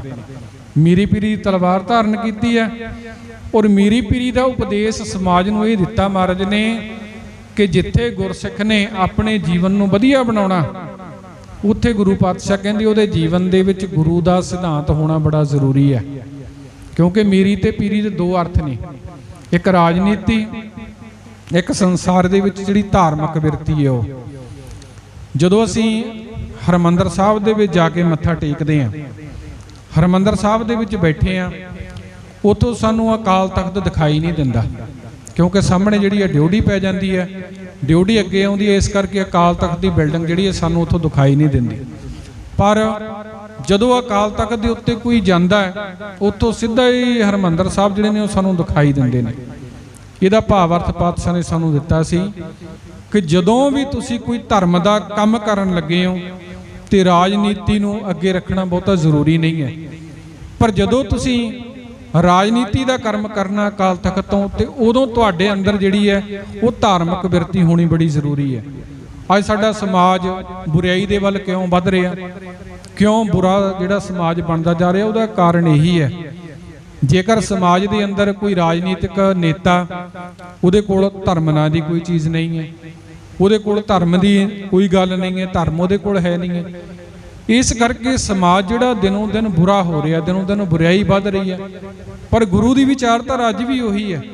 ਇਹ ਨਹੀਂ ਹੈ, ਅਸੀਂ ਇਹ ਨਹੀਂ ਆਸ ਛੱਡ ਸਕਦੇ ਕਿ ਕਦੇ ਵੀ ਜਿਹੜਾ ਸਮਾਜ ਹੈ ਵਧੀਆ ਨਹੀਂ ਹੋਵੇਗਾ, ਕਿਉਂਕਿ ਬੁਰਾਈ ਬਹੁਤ ਜ਼ਿਆਦਾ ਵੱਧ ਚੁੱਕੀ ਹੈ। ਨਹੀਂ, ਧੰਨ ਗੁਰੂ ਨਾਨਕ ਪਾਤਸ਼ਾਹ ਜੀ ਦੀ ਇਹ ਪਾਵਨ ਜਿਹੜੀ ਬਾਣੀ ਹੈ, ਜਦੋਂ ਗੁਰੂ ਨਾਨਕ ਸੱਚੇ ਪਾਤਸ਼ਾਹ ਤੋਂ ਲੰਬੇ ਪਿੰਡ ਦੇ ਵਿੱਚ ਜਾਂਦੇ ਨੇ, ਉੱਥੇ ਸੱਜਣ ਠੱਗ ਦੇ ਕੋਲ ਜਾ ਕੇ ਉਹ ਬਾਣੀ ਉਚਾਰਨ ਕਰਦੇ ਨੇ, ਜਿਹਦੇ ਵਿੱਚ ਮਹਾਰਾਜ ਕਹਿੰਦੇ ਨੇ, ਸੱਜਣ ਸੇਈ ਨਾਲ ਮੈਂ ਚੱਲਦਿਆਂ ਨਾਲ ਚੱਲਣ, ਜਿੱਥੇ ਲੇਖਾ ਮੰਗੀਆ ਤਿੱਥੇ ਖੜੇ ਦੇ ਸਨ। ਉੱਥੇ ਮਹਾਰਾਜ ਨੇ ਇਹੀ ਬਚਨ ਕੀਤਾ ਕਿ ਜੀਵ ਦੇ ਅਸਲ ਸੱਜਣ, ਅਸਲ ਮਿੱਤਰ ਉਹ ਨੇ ਜਿਹੜੇ ਜੀਵ ਦੇ ਨਾਲ ਨਿਭਦੇ ਨੇ, ਭਾਵ ਚੰਗੇ ਗੁਣ। ਤੇ ਇਹ ਜਦੋਂ ਬਚਨ ਸੁਣਿਆ ਸੱਜਣ ਠੱਗ ਨੇ, ਤੇ ਸੱਜਣ ਠੱਗ ਦਾ ਸਾਰਾ ਜਿਹੜਾ ਜੀਵਨ ਹੈ ਉਸ ਤੋਂ ਬਾਅਦ ਤਬਦੀਲ ਹੋ ਗਿਆ। ਉਹੀ ਠੱਗ ਜਿਹੜਾ ਸੀ, ਉਹਦੇ ਜਿਹੜੇ ਕਰਮ ਨੇ ਉਹ ਸਾਧਾਂ ਵਾਲੇ ਹੋ ਗਏ ਨੇ, ਸੱਜਣ ਸਾਧ ਬਣ ਗਿਆ। ਇਸ ਲਈ ਗੁਰੂ ਪਾਤਸ਼ਾਹ ਦੀ ਬਾਣੀ ਅੱਜ ਵੀ ਉਹੀ ਹੈ, ਅੱਜ ਵੀ ਉਹੀ ਗੁਰੂ ਦੇ ਬਚਨ ਨੇ, ਉਹੀ ਗੁਰੂ ਦਾ ਗਿਆਨ ਹੈ। ਪਰ ਜੇ ਕਿਤੇ ਨਾ ਕਿਤੇ ਘਾਟ ਹੈ ਤੇ ਅਸੀਂ ਸਮਝ ਸਕਦੇ ਹਾਂ ਘਾਟ ਸਾਡੇ ਵਿੱਚ ਹੀ ਹੈ। ਸਾਡੇ ਵਿੱਚ ਉਹ ਬਿਰਤੀ ਨਹੀਂ ਹੈ ਗੁਰੂ ਦੇ ਗਿਆਨ ਨੂੰ ਪ੍ਰਾਪਤ ਕਰਨ ਦੀ, ਸਾਡੇ ਅੰਦਰ ਉਹ ਭੁੱਖ ਨਹੀਂ ਹੈ, ਸਾਡੇ ਅੰਦਰ ਉਹ ਪਿਆਸ ਨਹੀਂ ਲੱਗੀ ਜਿਹਦੇ ਕਰਕੇ ਅਸੀਂ ਗੁਰੂ ਦੀ ਬਾਣੀ ਨੂੰ ਪੜ੍ਹੀਏ, ਵਿਚਾਰੀਏ, ਸਮਝੀਏ ਤੇ ਆਪਣੀ ਜ਼ਿੰਦਗੀ ਦੇ ਵਿੱਚ ਲਾਗੂ ਕਰੀਏ। ਕਿਉਂਕਿ ਜੇ ਪਾਤਸ਼ਾਹ ਦੀ ਬਾਣੀ ਨੂੰ ਪੜ੍ਹ ਵੀ ਲਿਆ, ਅਸੀਂ ਪੜ੍ਹ ਲੈਂਦੇ ਹਾਂ, ਹਾਲਾਂਕਿ ਜਪਜੀ ਸਾਹਿਬ ਦੀ ਬਾਣੀ ਦੇ ਵਿੱਚ ਮਹਾਰਾਜ ਨੇ ਕਿਹਾ ਸੁਣੇ ਦੀ ਬੜੀ ਮਹਾਨਤਾ, ਸੁਣ ਦੀਆਂ 4 ਪੌੜੀਆਂ ਪਾਤਸ਼ਾਹ ਨੇ ਉਚਾਰਨ ਕੀਤੀਆਂ। ਫਿਰ ਗੁਰੂ ਮਹਾਰਾਜ ਨੇ ਮੰਨੇ ਦੀ ਵੀ ਗੱਲ ਕੀਤੀ ਹੈ, ਮੰਨੇ ਦੀਆਂ ਵੀ 4 ਪੌੜੀਆਂ ਉਚਾਰਨ ਕੀਤੀਆਂ। ਮਹਾਰਾਜ ਕਹਿੰਦੇ ਨੇ ਜਿਹੜੇ ਸੁਣ ਲੈਂਦੇ ਨੇ, ਮੰਨ ਲੈਂਦੇ ਨੇ, ਤੇ ਪਾਤਸ਼ਾਹ ਕਹਿ ਰਹੇ ਨੇ ਉਹ ਅੰਦਰ ਹੀ ਮਾਨੋ 68 ਤੀਰਥਾਂ ਦਾ ਇਸ਼ਨਾਨ ਕਰ ਲੈਂਦੇ ਨੇ। ਬਾਣੀ 'ਚ ਅਸੀਂ ਪੜ੍ਹਦੇ ਹਾਂ, ਸੁਣਿਆ, ਮੰਨਿਆ, ਮਨ ਕੀਤਾ ਭਾਉ, ਅੰਤਰਗਤ ਤੀਰਥ ਮਲ ਨਾਓ। ਮਹਾਰਾਜ ਕਹਿੰਦੇ ਨੇ ਅੰਦਰ ਹੀ ਉਹ ਮਾਨੋ 68 ਤੀਰਥਾਂ ਦੇ ਉੱਤੇ ਇਸ਼ਨਾਨ ਕਰ ਲੈਂਦੇ ਨੇ, ਉਹਨਾਂ ਨੂੰ ਬਾਹਰ ਭਟਕਣ ਦੀ ਲੋੜ ਨਹੀਂ ਹੈ। ਜਿੱਥੇ ਸੁਣੇ ਦੀਆਂ ਪੌੜੀਆਂ ਨੇ 4, ਉੱਥੇ 4 ਮਹਾਰਾਜ ਨੇ ਮੰਨਣ ਦੀਆਂ ਵੀ ਉਚਾਰਨ ਕੀਤੀਆਂ। ਉਦੋਂ ਬਾਅਦ ਪਾਤਸ਼ਾਹ ਨੇ ਕਿਹਾ ਪੰਜ ਪ੍ਰਵਾਨ, ਪੰਜ ਪ੍ਰਧਾਨ, ਪੰਚੇ ਪਾਵੈ ਦਰਗਾਹ ਮਾਨ। ਉਸ ਤੋਂ ਬਾਅਦ ਦੀ ਮਹਾਰਾਜ ਨੇ ਅਵਸਥਾ ਬਿਆਨ ਕੀਤੀ ਹੈ ਕਿ ਉਹ ਪੰਜ ਪ੍ਰਵਾਨ ਦੀ ਸਮਾਧੀ ਦੇ ਉੱਤੇ ਜੀਵ ਪਹੁੰਚ ਜਾਂਦਾ ਹੈ। ਇਸ ਲਈ ਗੁਰੂ ਦੀ ਬਾਣੀ ਦੇ ਇੰਨਾ ਮਹੱਤਵ ਹੈ। ਇਸ ਲਈ ਅਸੀਂ ਇਹ ਨਹੀਂ ਕਹਿ ਸਕਦੇ ਕਿ ਸਮਾਜ ਨਹੀਂ ਬਦਲ ਸਕਦਾ, ਸਮਾਜ ਦੇ ਵਿੱਚ ਚੰਗਿਆਈ ਪਨਪ ਨਹੀਂ ਸਕਦੀ, ਸਮਾਜ ਦੇ ਵਿੱਚ ਜਿਹੜਾ ਚੰਗਾ ਸਮਾਜ ਉਹ ਨਹੀਂ ਬਣ ਸਕਦਾ। ਉਹਦੇ ਲਈ ਲੋੜ ਹੈ ਸਾਨੂੰ ਸੁਚੇਤ ਹੋਣ ਦੀ, ਕਿਉਂਕਿ ਗੁਰੂ ਦਾ ਜੋ ਗਿਆਨ ਹੈ ਉਹ ਸਮਾਜ ਨੂੰ ਵਧੀਆ ਬਣਾਉਂਦਾ, ਇੱਕ ਵਧੀਆ ਸਮਾਜ ਦੀ ਘਾਟ ਘੜਦਾ ਹੈ। ਪਰ ਸਾਨੂੰ ਇਸ ਸਮਾਜ ਦੀ ਘਾਟ ਨੂੰ ਖੁਦ ਘੜਨਾ ਪਵੇਗਾ, ਖੁਦ ਆਪ ਆਪਣੇ ਅੰਦਰ ਗੁਰੂ ਦੀ ਬਾਣੀ ਦੀ ਜਿਹੜੀ ਪਿਆਸ ਹੈ ਉਹ ਪੈਦਾ ਕਰਨੀ ਪਵੇਗੀ, ਤੇ ਜਿਸ ਮਕਸਦ ਵਾਸਤੇ ਅਸੀਂ ਸੰਸਾਰ ਦੇ ਵਿੱਚ ਆਏ ਉਸ ਮਕਸਦ ਨੂੰ ਵੀ ਪੂਰਾ ਕਰਨਾ ਪਵੇਗਾ। ਹੁਣ ਗੁਰੂ ਹਰਗੋਬਿੰਦ ਸਾਹਿਬ ਮਹਾਰਾਜ ਜਿੱਥੇ ਉਹਨਾਂ ਨੇ ਅਕਾਲ ਤਖਤ ਦੀ ਸਥਾਪਨਾ ਕੀਤੀ, ਮੀਰੀ ਪੀਰੀ ਦੀਆਂ 2 ਤਲਵਾਰਾਂ ਧਾਰਨ ਕੀਤੀਆਂ ਤੇ ਸਾਨੂੰ ਸੇਧ ਦਿੱਤੀ ਕਿ ਜੇ ਕੋਈ ਰਾਜਨੀਤਿਕ ਇਨਸਾਨ ਹੈ ਉਹਦੇ ਕੋਲ ਧਰਮ ਹੋਣਾ ਬੜਾ ਜ਼ਰੂਰੀ ਹੈ। ਜੇ ਧਰਮ ਕੋਲ ਹੋਵੇਗਾ ਸਮਾਜ ਵਧੀਆ ਬਣੇਗਾ। ਫਿਰ ਗੁਰੂ ਮਹਾਰਾਜ ਨੇ, ਕਿਉਂਕਿ ਉਸ ਸਮੇਂ ਦੇ ਹਾਲਾਤ ਇਹੋ ਜਿਹੇ ਬਣ ਚੁੱਕੇ ਸਨ, ਗੁਰੂ ਪਾਤਸ਼ਾਹ ਜੀ ਦੇ ਸਮੇਂ, ਜਿੱਥੇ ਹੋਰ ਵੀ ਉਸ ਸਮੇਂ 4 ਤਖਤ ਮੌਜੂਦ ਨੇ ਦਿੱਲੀ ਦੇ ਤਖਤ ਵਰਗੇ, ਉੱਥੇ ਫਿਰ ਉਹਨਾਂ ਨੇ ਇਹ ਐਲਾਨ ਕੀਤਾ ਹੋਇਆ ਸੀ ਕਿ ਰਾਜੇ ਤੋਂ ਬਿਨਾਂ ਸਮਾਜ ਦੇ ਵਿੱਚ ਕੋਈ ਵੀ ਜਿਹੜਾ ਇੱਕ ਮੰਜ਼ਿਲ ਦੇ ਉੱਤੇ ਦੂਸਰੀ ਮੰਜ਼ਿਲ ਪਾ ਨਹੀਂ ਸਕਦਾ। ਗੁਰੂ ਪਾਤਸ਼ਾਹ ਜੀ ਦੇ ਘਰ ਦੀ ਇਹ ਹਮੇਸ਼ਾ ਤੋਂ ਹੀ ਰਵਾਇਤ ਚੱਲੀ ਆਈ ਹੈ ਕਿ ਨਾ ਤੇ ਇਹ ਘਰ ਕਿਸੇ ਨੂੰ ਡਰਾਉਂਦਾ ਤੇ ਨਾ ਇਹ ਘਰ ਕਿਸੇ ਤੋਂ ਡਰਦਾ ਹੈ। ਜਿੱਥੇ ਗੁਰੂ ਪਾਤਸ਼ਾਹ ਜੀ ਨੇ ਉਸ ਸਮੇਂ ਧੰਨ ਗੁਰੂ ਹਰਗੋਬਿੰਦ ਸਾਹਿਬ ਮਹਾਰਾਜ ਜੀ ਨੇ ਇੱਕ ਮੰਜ਼ਿਲ ਦੇ ਉੱਤੇ ਅੱਗੇ ਮੰਜ਼ਿਲਾਂ ਪਾ ਕੇ ਅਕਾਲ ਤਖਤ ਦੀ ਸਥਾਪਨਾ ਕੀਤੀ, ਉੱਥੇ ਇਹ ਵੀ ਐਲਾਨ ਕਰਵਾਇਆ ਉਸ ਸਮੇਂ ਦੇ ਰਾਜਿਆਂ ਨੇ ਕਿ ਸਮਾਜ ਦੇ ਵਿੱਚ ਕੋਈ ਵੀ ਘੋੜੇ ਨਹੀਂ ਰੱਖ ਸਕਦਾ, ਕੋਈ ਵੀ ਘੋੜੇ ਤੇ ਨਹੀਂ ਚੜ ਸਕਦਾ, ਕੋਈ ਬਾਜ ਨਹੀਂ ਰੱਖ ਸਕਦਾ, ਕੋਈ ਵੀ ਸ਼ਸਤਰ ਨਹੀਂ ਧਾਰਨ ਕਰ ਸਕਦਾ, ਸੈਨਾ ਨਹੀਂ ਰੱਖ ਸਕਦਾ। ਭਾਵ ਉਹਨਾਂ ਦਾ ਕਹਿਣ ਦਾ ਇਹ ਸੀ ਕਿ ਕੋਈ ਵੀ ਰਾਜੇ ਮਹਾਰਾਜੇ ਤੋਂ ਬਿਨਾਂ ਉਹਨਾਂ ਦੀ ਤਰ੍ਹਾਂ ਸਾਨੋ ਸੁੱਖ ਦੇ ਨਾਲ ਰਹਿ ਨਹੀਂ ਸਕਦਾ। ਪਰ ਧੰਨ ਗੁਰੂ ਹਰਗੋਬਿੰਦ ਸਾਹਿਬ ਮਹਾਰਾਜ ਜੀ ਨੇ ਸਾਰਾ ਕੁਝ ਸਮਾਜ ਦੇ ਵਿੱਚ ਕੀਤਾ। ਉਹਨਾਂ ਨੇ ਮੀਰੀ ਪੀਰੀ ਦੀਆਂ ਤਲਵਾਰਾਂ ਵੀ ਧਾਰਨ ਕੀਤੀਆਂ, ਗੁਰੂ ਪਾਤਸ਼ਾਹ ਜੀ ਨੇ ਅਕਾਲ ਤਖਤ ਦੀ ਸਥਾਪਨਾ ਵੀ ਕੀਤੀ। ਗੁਰੂ ਮਹਾਰਾਜ ਨੇ ਫਿਰ ਸਮਾਜ ਦੇ ਵਿੱਚ ਸੈਨਾ ਵੀ ਰੱਖੀ। ਆਪਣੇ ਗੁਰਸਿੱਖਾਂ ਨੂੰ ਇਹ ਪਾਤਸ਼ਾਹ ਨੇ ਉਪਦੇਸ਼ ਕਰ ਦਿੱਤਾ ਕਿ ਕੋਈ ਵੀ ਸਾਡੇ ਦਰਸ਼ਨ ਕਰਨ ਦੇ ਵਾਸਤੇ ਆਵੇ ਉਹ ਵਧੀਆ ਨਸਲ ਦੇ ਘੋੜੇ ਲੈ ਕੇ ਆਵੇ, ਬੜੀਆ ਨਸਲ ਦੇ ਸ਼ਸਤਰ ਆਦਿ ਭੇਟ ਕਰੇ ਇੱਥੇ ਆ ਕੇ। ਇਹ ਧੰਨ ਗੁਰੂ ਹਰਗੋਬਿੰਦ ਸਾਹਿਬ ਮਹਾਰਾਜ ਜੀ ਦਾ ਜੀਵਨ ਹੈ ਜਿਹੜਾ ਉਹਨਾਂ ਨੇ ਸਮਾਜ ਦੇ ਵਿੱਚ ਆ ਕੇ ਜੀਵਿਆ। ਕਿਉਂਕਿ ਜਿੱਥੇ ਗੁਰੂ ਅਰਜਨ ਸਾਹਿਬ ਮਹਾਰਾਜ ਸ਼ਾਂਤੀ ਦੇ ਪੁੰਜ ਨੇ, ਉੱਥੇ ਗੁਰੂ ਹਰਗੋਬਿੰਦ ਸਾਹਿਬ ਮਹਾਰਾਜ ਜੀ ਨੇ ਸਾਰਾ ਕੁਝ ਕੀਤਾ। ਘੋੜੇ ਤੇ ਵੀ ਚੜੇ ਨੇ, ਫੌਜਾਂ ਵੀ ਰੱਖੀਆਂ ਨੇ, ਪਾਤਸ਼ਾਹ ਨੇ ਕਲਗੀ ਵੀ ਲਾਈ। ਉਹ ਧੰਨ ਗੁਰੂ ਹਰਗੋਬਿੰਦ ਸਾਹਿਬ ਮਹਾਰਾਜ ਜਿਨ੍ਹਾਂ ਦੀ ਬਾਬਤ ਭਾਈ ਗੁਰਦਾਸ ਜੀ ਨੇ ਵੀ ਜ਼ਿਕਰ ਕੀਤਾ, ਆਪ ਜੀ ਨੇ ਆਰੰਭ ਦੇ ਵਿੱਚ ਬਚਨ ਵੀ ਸੁਣੇ ਨੇ ਕਿ ਮਹਾਰਾਜ ਦੀ ਸਿਫਤ ਕਰਦਿਆਂ ਹੋਇਆਂ ਭਾਈ ਗੁਰਦਾਸ ਜੀ ਇਹ ਕਹਿੰਦੇ ਨੇ ਕਿ 5 ਪਿਆਲੇ 5 ਪੀਰ, ਛਠਮ ਪੀਰ ਬੈਠਾ ਗੁਰ ਭਾਰੀ। ਭਾਈ ਗੁਰਦਾਸ ਜੀ ਕਹਿੰਦੇ ਨੇ 5 ਪਿਆਲੇ ਧੀਰਜ ਦੇ, ਧਰਮ ਦੇ, ਦਇਆ ਦੇ, ਸਤ ਦੇ, ਸੰਤੋਖ ਦੇ। ਪਹਿਲੇ 5 ਗੁਰੂ ਸਾਹਿਬਾਨਾਂ ਨੇ ਨਿਮਰਤਾ ਦੇ ਵਿੱਚ ਆ ਕੇ ਆਪਣਾ ਜੀਵਨ ਬਤੀਤ ਕੀਤਾ, ਕਿਉਂਕਿ ਲੋੜ ਨਹੀਂ ਪਈ। ਜੇ ਸੀ ਗੁਰੂ ਨਾਨਕ ਪਾਤਸ਼ਾਹ ਨੇ, ਕਿਉਂਕਿ ਕਈ ਵਿਦਵਾਨਾਂ ਨੇ ਗੁਰੂ ਨਾਨਕ ਪਾਤਸ਼ਾਹ ਤੇ ਧੰਨ ਗੁਰੂ ਗੋਬਿੰਦ ਸਿੰਘ ਮਹਾਰਾਜ ਜੀ ਦੇ ਜੀਵਨ ਦੇ ਵਿੱਚ ਫਰਕ ਸਮਝਿਆ। ਕਈਆਂ ਨੇ ਇਹ ਕਿਹਾ ਗੁਰੂ ਨਾਨਕ ਪਾਤਸ਼ਾਹ ਨੇ ਸਾਰੀ ਜ਼ਿੰਦਗੀ ਤਲਵਾਰ ਨਹੀਂ ਚੱਕੀ, ਧੰਨ ਗੁਰੂ ਗੋਬਿੰਦ ਸਿੰਘ ਮਹਾਰਾਜ ਜੀ ਨੇ ਜੰਗਾਂ ਲੜੀਆਂ। ਪਰ ਜਦੋਂ ਅਸੀਂ ਗੁਰੂ ਨਾਨਕ ਪਾਤਸ਼ਾਹ ਦੀ ਬਾਣੀ ਪੜ੍ਹਦੇ ਹਾਂ, ਬਾਣੀ ਦੇ ਵਿੱਚ ਉਹਨਾਂ ਨੇ ਬਚਨ ਕੀਤੇ ਨੇ, ਜੋ ਤੋ ਪ੍ਰੇਮ ਖੇਲਣ ਕਾ ਚਾਓ, ਸਿਰ ਧਰ ਤਲੀ ਗਲੀ ਮੇਰੀ ਆਓ, इत मार्ग पैर धरीजै सिर दीजै काण ना कीजै। ਇਹ ਉਹ ਘਰ ਹੈ ਜਿੱਥੇ ਗੁਰੂ ਨਾਨਕ ਪਾਤਸ਼ਾਹ ਇਹ ਬਚਨ ਕਰਦੇ ਨੇ। ਪਰ ਗੁਰੂ ਨਾਨਕ ਮਹਾਰਾਜ ਦੇ ਵਿੱਚ ਦ੍ਰਿੜਤਾ, ਉਹ ਦਲੇਰੀ ਹੈ ਕਿ ਬਾਬਰ ਨੂੰ ਜਾਬਰ ਕਹਿਣ ਦੀ ਹਿੰਮਤ ਗੁਰੂ ਨਾਨਕ ਮਹਾਰਾਜ ਜੀ ਰੱਖਦੇ ਨੇ। ਜਿੱਥੇ ਨਹੀਂ ਤਲਵਾਰ ਚੱਕਣ ਦੀ ਲੋੜ ਪਈ ਨਹੀਂ ਚੱਕੀ, ਕਿਉਂਕਿ ਗੁਰੂ ਪਾਤਸ਼ਾਹ ਜੀ ਦੇ ਕੋਲ ਦਲੀਲ ਹੈ, ਗੁਰੂ ਮਹਾਰਾਜ ਦੀ ਕੋਲ ਉਹ ਦ੍ਰਿੜਤਾ, ਉਹ ਵਿਸ਼ਵਾਸ ਹੈ, ਉਹ ਭਰੋਸਾ ਹੈ, ਜਿਹਦੇ ਕਰਕੇ ਉਹ ਸਮਾਜ ਦੇ ਵਿੱਚ ਸਾਹਮਣੇ ਜਿੱਥੇ ਵੀ ਜਾਂਦੇ ਨੇ, ਨਹੀਂ ਇਹੋ ਜਿਹੇ ਹਾਲਾਤ ਬਣੇ ਹੋਏ ਹੋਣ, ਹਰਿਦੁਆਰ ਵਰਗੀ ਧਰਤੀ ਹੋਵੇ ਜਿੱਥੇ ਬਹੁਤ ਜ਼ਿਆਦਾ ਗਿਣਤੀ ਦੇ ਵਿੱਚ ਜਿਹੜੇ ਜੀਵ ਨੇ ਉਹ ਆਪਣੇ ਵੱਡ ਵਡੇਰਿਆਂ ਨੂੰ ਪਾਣੀ ਦੇਣ ਦੇ ਵਾਸਤੇ ਪਹੁੰਚੇ ਹੋਣ, ਕਿ ਸਾਡੇ ਵੱਡ ਵਡੇਰੇ ਵਸਦੇ ਨੇ, ਇੱਕ ਪਿੱਤਰਪੁਰੀ ਹੈ, ਉਸ ਪਿੱਤਰਪੁਰੀ ਦੇ ਵਿੱਚ ਵਸਦੇ ਨੇ, ਉੱਧਰ ਨੂੰ ਪਾਣੀ ਸਾਰੇ ਸਿੱਟ ਰਹੇ ਨੇ। ਪਰ ਧੰਨ ਗੁਰੂ ਨਾਨਕ ਮਹਾਰਾਜ ਇਹੋ ਜਿਹੀ ਥਾਂ ਦੇ ਉੱਤੇ ਜਾ ਕੇ ਵੀ ਜੇ ਪਾਣੀ ਸਿੱਟਦੇ ਨੇ ਤੇ ਲਹਿੰਦੇ ਵੱਲ ਨੂੰ ਸਿੱਟਦੇ ਨੇ, ਕਿਉਂਕਿ ਦਲੀਲ ਬੜੀ ਵੱਡੀ ਹੈ ਗੁਰੂ ਨਾਨਕ ਮਹਾਰਾਜ ਦੇ ਕੋਲ।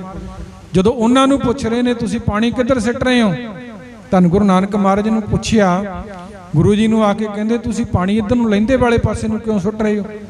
ਤੇ ਗੁਰੂ ਨਾਨਕ ਮਹਾਰਾਜ ਕਹਿੰਦੇ ਤੁਸੀਂ ਉਸ ਦਿਸ਼ਾ ਦੇ ਵੱਲ ਨੂੰ, ਚੜ੍ਹਦੇ ਵੱਲ ਨੂੰ, ਸੂਰਜ ਵੱਲ ਨੂੰ ਪਾਣੀ ਕਿਉਂ ਸੁੱਟ ਰਹੇ ਹੋ? ਤੇ ਉਹ ਕਹਿ ਰਹੇ ਨੇ ਸਾਡੇ ਵੱਡ ਵਡੇਰੇ ਉੱਤੇ ਇੱਕ ਪਿੱਤਰਪੁਰੀ ਹੈ, ਕਿਉਂਕਿ ਇਹ ਵੀ ਇੱਕ ਸਮਾਜ ਦੇ ਵਿੱਚ ਜੇ ਅੱਜ ਅਸੀਂ ਦੇਖੀਏ ਨਾ, ਗੁਰਸਿੱਖਾਂ ਦੇ ਵਿੱਚ ਬਹੁਤ ਸਾਰੀਆਂ ਰਸਮਾਂ ਅੱਜ ਵੀ ਉਹ ਚੱਲ ਰਹੀਆਂ ਨੇ ਜਿਹੜੀਆਂ ਹਿੰਦੂਆਂ ਵਾਲੀਆਂ ਨੇ। ਸਾਡੇ ਜਿੰਨੇ ਵੀ ਜਨਮ ਦੇ ਨਾਲ ਰਿਲੇਟਡ ਨੇ ਜਾਂ ਸਾਡੀ ਜ਼ਿੰਦਗੀ ਦੇ ਵਿੱਚ ਮੌਤ ਦੇ ਨਾਲ ਰਿਲੇਟਡ ਨੇ, ਉਹਨਾਂ ਨੂੰ ਕਦੇ ਵਿਚਾਰ ਕੇ ਦੇਖਿਓ, ਜ਼ਿਆਦਾ ਜਿਹੜੀਆਂ ਨੇ ਸਾਡੇ ਵਿੱਚ ਰਸਮਾਂ ਉਹ ਹਿੰਦੂ ਧਰਮ ਵਾਲੀਆਂ ਚੱਲੀ ਜਾਂਦੀਆਂ ਨੇ। ਉਸ ਤਰ੍ਹਾਂ ਦੀ ਹੁਣ ਤਾਂ ਬਹੁਤ ਸਮੇਂ ਦੇ ਅਨੁਸਾਰ ਕੁਝ ਨਾ ਕੁਝ ਫਰਕ ਪਿਆ। ਅੱਗੇ ਮਰਨ ਤੋਂ ਬਾਅਦ ਮੰਜੀ ਆਦਿਕ ਦੇਣੇ, ਬਿਸਤਰੇ ਦੇਣੇ, ਹੋਰ ਕਈ ਤਰ੍ਹਾਂ ਦੇ ਕਰਮ ਕਰਨੇ, ਬਜ਼ੁਰਗਾਂ ਦੇ ਪ੍ਰਤੀ ਜਿਹੜੇ ਨੇ ਸਰਾਧ ਆਦਿਕ ਕਰਨੇ, ਇਹ ਸਾਰੀਆਂ ਮਨੌਤਾਂ ਹਿੰਦੂ ਧਰਮ ਦੇ ਵਿੱਚੋਂ ਆਈਆਂ ਨੇ। ਪਰ ਜਿੱਥੇ ਗੁਰੂ ਦੇ ਸਿਧਾਂਤ ਨੂੰ ਅਸੀਂ ਅਪਣਾ ਲਿਆ, ਗੁਰੂ ਦੇ ਬਚਨਾਂ ਨੂੰ ਅਪਣਾ ਲਿਆ, ਸਾਡੀ ਜ਼ਿੰਦਗੀ ਦੇ ਵਿੱਚੋਂ ਮਨਫੀ ਹੋ ਜਾਣੀ ਚਾਹੀਦੀ, ਕਿਉਂਕਿ ਗੁਰੂ ਗੋਬਿੰਦ ਸਿੰਘ ਮਹਾਰਾਜ ਜੀ ਦਾ ਇਹ ਬਚਨ ਹੈ, ਪਾਤਸ਼ਾਹ ਦੇ ਗੁਰਸਿੱਖਾਂ ਨੇ ਬਚਨਾਂ ਨੂੰ ਲਿਖਿਆ, ਜਿੱਥੇ ਮਹਾਰਾਜ ਕਹਿੰਦੇ ਨੇ ਜਬ ਲਗ ਖਾਲਸਾ ਰਹੇ ਨਿਆਰਾ, ਤਬ ਲਗ ਤੇਜ ਦਿਉ ਮੈਂ ਸਾਰਾ, ਜਬ ਇਹ ਗਹਿ ਵਿਪਰਨ ਕੀ ਰੀਤ, ਮੈਂ ਨਾ ਕਰੋ ਇਨਕੀ ਪ੍ਰਤੀਤ। ਜਿੰਨਾ ਚਿਰ ਅਸੀਂ ਵਿਪਰਨ ਕੇ ਰੀਤਾਂ ਦੇ ਵਿੱਚ ਫਸੇ ਆ, ਬਾਹਰੀ ਕਰਮ ਕਾਂਡਾਂ ਦੇ ਵਿੱਚ ਫਸੇ ਆ, ਉਹਨਾਂ ਚਿਰ ਸਾਡਾ ਛੁਟਕਾਰਾ ਨਹੀਂ ਹੋਣਾ। ਜੇ ਅਸੀਂ ਗੁਰੂ ਗ੍ਰੰਥ ਸਾਹਿਬ ਮਹਾਰਾਜ ਦੀ ਹਜ਼ੂਰੀ ਵਿੱਚ ਆਏ ਆ ਤੇ ਇੱਕੋ ਇੱਕ ਧੰਨ ਗੁਰੂ ਗ੍ਰੰਥ ਸਾਹਿਬ ਸੱਚੇ ਪਾਤਸ਼ਾਹ ਤੇ ਵਿਸ਼ਵਾਸ ਬਣਾ ਲਈਏ। ਬਾਣੀ ਦੇ ਵਿੱਚ ਮਹਾਰਾਜ ਨੇ ਇੱਕ ਬੜੇ ਪਿਆਰੇ ਬਚਨ ਕੀਤੇ ਨੇ। ਗੁਰੂ ਮਹਾਰਾਜ ਕਹਿੰਦੇ ਨੇ ਜਿਹਦੇ ਘਰ ਦੇ ਵਿੱਚ ਸਾਰਾ ਕੁਝ ਹੋਵੇ, ਕਿਸੇ ਦੇ ਘਰ ਦੇ ਵਿੱਚ ਸੋਨੇ ਚਾਂਦੀ ਦੀਆਂ ਵਸਤਾਂ ਪਈਆਂ ਨੇ, ਹੀਰੇ ਲਾਲ ਪਏ ਨੇ, ਜੇ ਇੰਨਾ ਕੁਝ ਘਰ ਵਿੱਚ ਹੋਣ ਦੇ ਬਾਵਜੂਦ ਵੀ ਉਹ ਬੰਦਾ ਬਾਹਰ ਭਟਕਦਾ ਫਿਰਦਾ, ਉਹ ਬੰਦਾ ਬਾਹਰੋਂ ਕੁਝ ਨਾ ਕੁਝ ਹੋਰ ਲੱਭਦਾ ਫਿਰਦਾ, ਬਾਹਰੋਂ ਕੁਝ ਪ੍ਰਾਪਤ ਹੋਵੇ, ਤੇ ਮਹਾਰਾਜ ਕਹਿੰਦੇ ਨੇ ਉਹ ਜੀਵ ਜਿਹੜਾ ਬਾਹਰ ਜਾਂਦਾ ਸੋਹਣਾ ਨਹੀਂ ਲੱਗਦਾ। ਇਸ ਲਈ ਬਾਣੀ ਦੇ ਵਿੱਚ ਪਾਤਸ਼ਾਹ ਦੇ ਬਚਨ ਨੇ ਕਿ ਜਾ ਕੋ ਠਾਕੁਰ ਉੱਚਾ ਹੋਈ, ਸੋ ਜਨ ਪਰ ਘਰ ਜਾਤ ਨ ਸੋਹੀ। ਮਹਾਰਾਜ ਕਹਿੰਦੇ ਨੇ ਜਿਹਦਾ ਘਰ ਇੰਨਾ ਉੱਚਾ, ਜਿਹਦਾ ਦਰਬਾਰ ਇੰਨਾ ਉੱਚਾ, ਜਿਸ ਦਰਬਾਰ ਦੀ ਵਿਚਾਰਧਾਰਾ ਬੜੀ ਉੱਚੀ ਹੈ, ਬੜੇ ਕੀਮਤੀ ਗੁਣ ਨੇ ਗੁਰਬਾਣੀ ਦੇ ਵਿੱਚ। ਜਪਜੀ ਸਾਹਿਬ ਦੀ ਬਾਣੀ ਦੇ ਵਿੱਚ ਅਸੀਂ ਪੜ੍ਹਦੇ ਹਾਂ, ਮਹਾਰਾਜ ਕਹਿੰਦੇ ਨੇ ਮੱਤ ਵਿੱਚ ਰਤਨ ਜਵਾਹਰ ਮਾਣਕ, ਜੇ ਇੱਕ ਗੁਰ ਕੀ ਸਿੱਖ ਸੁਣੀ। ਜੇ ਇੱਕ ਗੁਰੂ ਦੀ ਸਿੱਖਿਆ ਸੁਣ ਲਈ ਜਾਵੇ ਤੇ ਸਾਡੀ ਇਸ ਮੱਤ ਦੇ ਵਿੱਚ ਕੀਮਤੀ ਰਤਨ ਪਦਾਰਥ, ਕੀਮਤੀ ਜਿਹੜੇ ਨੇ ਗੁਣ ਸਾਡੀ ਇਸ ਮੱਤ ਦੇ ਵਿੱਚ ਪੈਦਾ ਹੋ ਸਕਦੇ ਨੇ। ਐਸਾ ਸਾਡੇ ਗੁਰੂ ਦਾ ਗਿਆਨ। ਪਰ ਜੇ ਅਸੀਂ ਗੁਰੂ ਘਰ ਦੇ ਵਿੱਚ ਆ ਕੇ ਧੰਨ ਗੁਰੂ ਗ੍ਰੰਥ ਸਾਹਿਬ ਮਹਾਰਾਜ ਤੇ ਵਿਸ਼ਵਾਸ ਨਹੀਂ ਬਣਾ ਪਾਏ, ਗੁਰੂ ਦੀ ਬਾਣੀ ਤੇ ਭਰੋਸਾ ਨਹੀਂ ਬਣਾ ਪਾਏ, ਫਿਰ ਮਹਾਰਾਜ ਕਹਿੰਦੇ ਨੇ ਇਸ ਦਰ ਦੇ ਉੱਤੇ ਅਸੀਂ ਜੇਕਰ 100 ਗੇੜੇ ਵੀ ਲਾ ਲਈਏ, 100 ਵਾਰੀ ਮੱਥਾ ਵੀ ਟੇਕ ਦਈਏ, ਕਿਉਂਕਿ ਇਹਨੂੰ ਅਸੀਂ ਆਪਣੀ ਜ਼ਿੰਦਗੀ ਦੇ ਵਿੱਚ ਪਰਚੋਲਣਾ ਹੁੰਦਾ। ਜਿਵੇਂ ਸਾਡਾ ਜੀਵਨ ਹੈ, ਅਸੀਂ ਜਦੋਂ ਤੋਂ ਗੁਰੂ ਦੇ ਨਾਲ ਜੁੜੇ ਆ ਉਦੋਂ ਤੋਂ ਆਪਣੇ ਜੀਵਨ ਨੂੰ ਪੜਚੋਲਣਾ ਸ਼ੁਰੂ ਕਰ ਦਈਏ ਕਿ ਸਾਡਾ ਜਿਹੜਾ ਜੀਵਨ ਕਿਸ ਤਰ੍ਹਾਂ ਦਾ। ਫਿਰ ਜਦੋਂ ਅਸੀਂ ਗੁਰੂ ਘਰ ਵਿੱਚ ਆਉਨੇ ਆ, ਜਦੋਂ ਨਿੱਤ ਪੜਚੋਲਾਂਗੇ ਪਤਾ ਲੱਗੇਗਾ ਵੀ ਸਾਡੇ ਜੀਵਨ 'ਚ ਕੁਝ ਫਰਕ ਪਿਆ ਕਿ ਨਹੀਂ ਪਿਆ। ਕਈ ਵਾਰ ਇਸ ਤਰ੍ਹਾਂ ਹੁੰਦਾ ਸੀ ਸਾਰੀ ਜ਼ਿੰਦਗੀ 30-30 40-40 ਸਾਲ ਗੁਰੂ ਘਰ ਆ ਕੇ ਕੱਢ ਦਿੰਦੇ ਆ, ਪਰ ਸਾਡੇ ਜੀਵਨ ਦੇ ਵਿੱਚ ਕੋਈ ਫਰਕ ਨਹੀਂ ਪੈਂਦਾ। ਗੁਰੂ ਪਾਤਸ਼ਾਹ ਦੀ ਉਹ ਬਾਣੀ ਆ, ਇੱਕ ਪੰਕਤੀ ਸੁਣਨ ਦੇ ਨਾਲ ਸਾਡੇ ਜੀਵਨ ਦੇ ਵਿੱਚ ਬਦਲਾਅ ਆ ਜਾਂਦਾ। ਇੱਥੇ ਆ ਕੇ ਸਾਡੇ ਜੀਵਨ ਦੇ ਵਿੱਚ ਕੁਝ ਨਾ ਕੁਝ ਬਦਲਾਅ ਆਉਣਾ ਚਾਹੀਦਾ। ਜੇ ਅਸੀਂ ਇਹ ਵੀ ਮਹਾਰਾਜ ਦੇ ਬਚਨ ਪੜ੍ਹਦੇ ਹਾਂ कि धुर की बाणी आई तिन सगली चिंत मिटाई। ये बाणी जिहड़ी है धुरों आई है ते इस बाणी ने साडियां चिंतावां नूं खत्म करना है। ते हुण असीं विचारीए, असीं गुरु की बाणी भी पढ़ते हैं, असीं सहज पाठ भी करते हैं, अखंड पाठ भी करवाउने हैं, गुरु घर भी आउने हैं। जे इन्ना कुछ करन तो बाद साडी जिंदगी दे विच फिर चिंतावां बणीਆਂ होईਆਂ ने, फिर फिकर झोरे बने हुए ने, फिर उही डर बने हुए ने। ਇਹਦੇ ਵਿੱਚ ਗੁਰੂ ਦਾ ਤੇ ਕੋਈ ਦੋਸ਼ ਨਹੀਂ ਨਾ, ਦੋਸ਼ ਤੇ ਸਾਡਾ ਆਪਣਾ ਹੀ ਹੈ। ਪਾਤਸ਼ਾਹ ਨੇ ਕਿ ਹਰੇਕ ਬੰਦਾ ਆਪਣੀ ਜ਼ਿੰਮੇਵਾਰੀ ਚੁੱਕੇ, ਜ਼ਿੰਮੇਵਾਰੀ ਲਵੇ। ਇਸ ਲਈ ਗੁਰੂ ਨੇ ਕਿਹਾ ਸੀ ਦੱਦਾ ਦੋਸ਼ ਨਾ ਦਿਓ ਕਿਸੈ, ਦੋਸ਼ ਕਰਮਾ ਆਪਣਿਆ, ਜੋ ਮੈਂ ਕੀਆ ਸੋ ਮੈਂ ਪਾਇਆ, ਦੋਸ਼ ਨਾ ਦੀਜੇ ਅਵਰਜਨਾ, ਜੈਸਾ ਬੀਜੇ ਸੋ ਲੁਣੇ ਕਰਮਾ ਸੰਦੜਾ ਖੇਤ। ਬਾਣੀ ਦੇ ਵਿੱਚ ਇਸ ਤਰ੍ਹਾਂ ਦੇ ਬੜੇ ਪ੍ਰਮਾਣ ਨੇ ਜਿਨ੍ਹਾਂ ਤੋਂ ਸਾਨੂੰ ਇਸ ਗੱਲ ਦੀ ਸੋਝੀ ਦਿੱਤੀ ਗਈ ਹੈ ਪਾਤਸ਼ਾਹ ਨੇ ਕਿ ਇਹ ਪ੍ਰਾਣੀ ਤੂੰ ਇਸ ਜਗਤ ਦੇ ਵਿੱਚ ਆਪਣੀ ਜ਼ਿੰਮੇਵਾਰੀ ਆਪ ਲੈ ਕੇ ਆਪਣੇ ਜੀਵਨ ਨੂੰ ਸੁਧਾਰਨ ਦੀ ਕੋਸ਼ਿਸ਼ ਕਰ। ਜੇ ਤੇਰਾ ਜੀਵਨ ਸੁਧਰੇਗਾ ਤੇ ਤੇਰੇ ਜੀਵਨ ਨੂੰ ਦੇਖ ਕੇ ਸਮਾਜ ਦੇ ਜੀਵ ਵੀ ਸੁਧਰ ਜਾਣਗੇ। ਪਰ ਜੇ ਬਾਣੀ ਪੜ੍ਹਦੇ ਹਾਂ ਜ਼ਿੰਦਗੀ ਦੇ ਵਿੱਚ ਚਿੰਤਾਵਾਂ ਨੇ, ਫਿਕਰ ਹੈ, ਭਟਕਣਾ ਹੈ, ਕਦੇ ਕਿਸੇ ਕੋਲ ਭਜਦੇ ਆ, ਕਦੇ ਕਿਸੇ ਕੋਲ ਚਲੇ ਜਾਂਦੇ ਆ, ਕਿਤੇ ਕੋਈ ਸਾਧ ਲੱਭ ਲੈਂਦਾ, ਕਿਤੇ ਕੋਈ ਕਬਰ ਲੱਭ ਜਾਂਦੀ ਹੈ, ਉਧਰ ਨੂੰ ਤੁਰੇ ਜਾਂਦੇ ਆ। ਗੁਰੂ ਦੀ ਬਾਣੀ ਦੇ ਵਿੱਚ ਕੋਈ ਵੀ ਇਹੋ ਜਿਹੀ ਗੱਲ ਨਹੀਂ ਦੱਸੀ ਸਾਨੂੰ। ਮਹਾਰਾਜ ਨੇ ਤੇ ਇਹ ਸਮਝਾਇਆ, ਦੁਬਦਾ ਨਾ ਪੜੋ ਹਰ ਬਿਨ ਹੋਰ ਨਾ ਪੂਜੋ, ਮੜੈ ਮਸਾਲ ਨਾ ਜਾਈ। ਪਾਤਸ਼ਾਹ ਨੇ ਤੇ ਸਾਫ਼ ਕਹਿ ਦਿੱਤਾ। ਧੰਨ ਗੁਰੂ ਗੋਬਿੰਦ ਸਿੰਘ ਮਹਾਰਾਜ ਨੇ ਆਪਣੇ ਗੁਰਸਿੱਖਾਂ ਦੇ ਵਾਸਤੇ, ਖਾਲਸੇ ਦੇ ਵਾਸਤੇ ਬਚਨ ਕੀਤੇ ਨੇ ਸਵਈਆਂ ਦੇ ਵਿੱਚ, ਜਿੱਥੇ ਮਹਾਰਾਜ ਕਹਿੰਦੇ ਨੇ ਖਾਲਸਾ ਕੌਣ ਹੈ, ਖਾਲਸਾ ਕਿਹਨੂੰ ਆਖਿਆ ਜਾਂਦਾ। ਕਿਉਂਕਿ ਅਸੀਂ ਦੇਖਦੇ ਹਾਂ ਅੱਜ ਸਮਾਜ ਦੇ ਵਿੱਚ ਹਰੇਕ ਇਨਸਾਨ ਜਿਹੜਾ ਆਪਣੇ ਨਾਂ ਦੇ ਨਾਲ ਖਾਲਸਾ ਲਾਉਂਦਾ ਕਿ ਮੇਰਾ ਨਾਂ ਆਹ ਸਿੰਘ ਖਾਲਸਾ ਹੈ।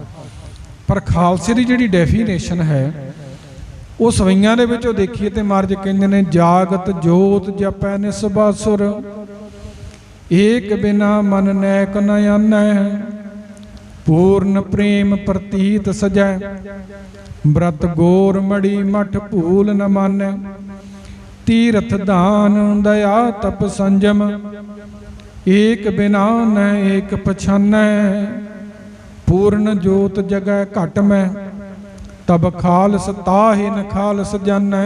ਮਹਾਰਾਜ ਨੇ ਸਮਝਾ ਦਿੱਤਾ, ਖਾਲਸ ਉਹੀ ਹੈ ਜਿਹਦੀ ਜ਼ਿੰਦਗੀ ਦੇ ਵਿੱਚ ਭਰਮ ਨਾ ਹੋਣ, ਜਿਹਦੀ ਜ਼ਿੰਦਗੀ ਦੇ ਵਿੱਚ ਕਿਸੇ ਕਿਸਮ ਦਾ ਕੋਈ ਡਰ ਨਾ ਹੋਵੇ, ਜਿਹਦੇ ਜੀਵਨ ਦੇ ਵਿੱਚ ਇਹ ਨਾ ਹੋਵੇ ਕਿ ਮੈਂ ਇਸ ਘਰ ਦੇ ਵਿੱਚ ਆ ਕੇ ਮੁਕਤ ਨਹੀਂ ਹੋ ਸਕਦਾ, ਮੈਂ ਇਸ ਦਰ ਦੇ ਉੱਤੇ ਆ ਕੇ ਮੇਰਾ ਪਾਰ ਉਤਾਰਾ ਨਹੀਂ ਹੋ ਸਕਦਾ। ਇਹ ਉਹ ਦਰ ਹੈ ਜਿੱਥੋਂ ਅਸੀਂ ਮੁਕਤ ਹੋਣਾ, ਇਹ ਉਹ ਦਰ ਹੈ ਜਿੱਥੋਂ ਸਾਡੀਆਂ ਜ਼ਿੰਦਗੀ ਦੀਆਂ ਸਾਰੀਆਂ ਚਿੰਤਾਵਾਂ ਖਤਮ ਹੋਣੀਆਂ ਨੇ। ਇਸ ਲਈ ਗੁਰੂ ਪਾਤਸ਼ਾਹ ਨੇ ਬਾਣੀ ਦੇ ਵਿੱਚ ਬਚਨ ਕਰਕੇ ਸਾਨੂੰ ਸਮਝਾਇਆ ਕਿ ਇਹ ਮਨੁੱਖ, ਜੇ ਤੇਰੀ ਜ਼ਿੰਦਗੀ ਦੇ ਵਿੱਚ ਪਰੇਸ਼ਾਨੀਆਂ ਨੇ, ਜੇ ਤੇਰੀ ਜ਼ਿੰਦਗੀ ਦੇ ਵਿੱਚ ਚਿੰਤਾਵਾਂ ਨੇ, ਤੇ ਤੂੰ ਇੱਕ ਕਰਮ ਕਰਨਾ ਸ਼ੁਰੂ ਕਰ। ਮਹਾਰਾਜ ਕਹਿੰਦੇ ਨੇ, ਜਿੱਥੇ ਤੂੰ ਸਮਾਜ ਦੇ ਵੱਲ ਦੇਖਦਾ ਨਾ, ਦੁਨੀਆ ਦੀਆਂ ਊਣਤਾਈਆਂ ਦੇਖਦਾ, ਸਮਾਜ ਦੇ ਵਿੱਚ ਆਹ ਊਣਤਾਈ ਆ, ਇਸ ਮਨੁੱਖ ਦੇ ਵਿੱਚ ਆਹ ਊਣਤਾਈ ਆ, ਉੱਥੇ ਮਹਾਰਾਜ ਕਹਿੰਦੇ ਨੇ ਆਪਣੇ ਅੰਦਰ ਝਾਤੀ ਮਾਰ। ਮਹਾਰਾਜ ਕਹਿੰਦੇ ਨੇ, ਬੰਦੇ ਖੋਜ ਦਿਲ ਹਰ ਰੋਜ਼ ਨਾ ਫਿਰ ਪਰੇਸ਼ਾਨੀ ਮਾਰ।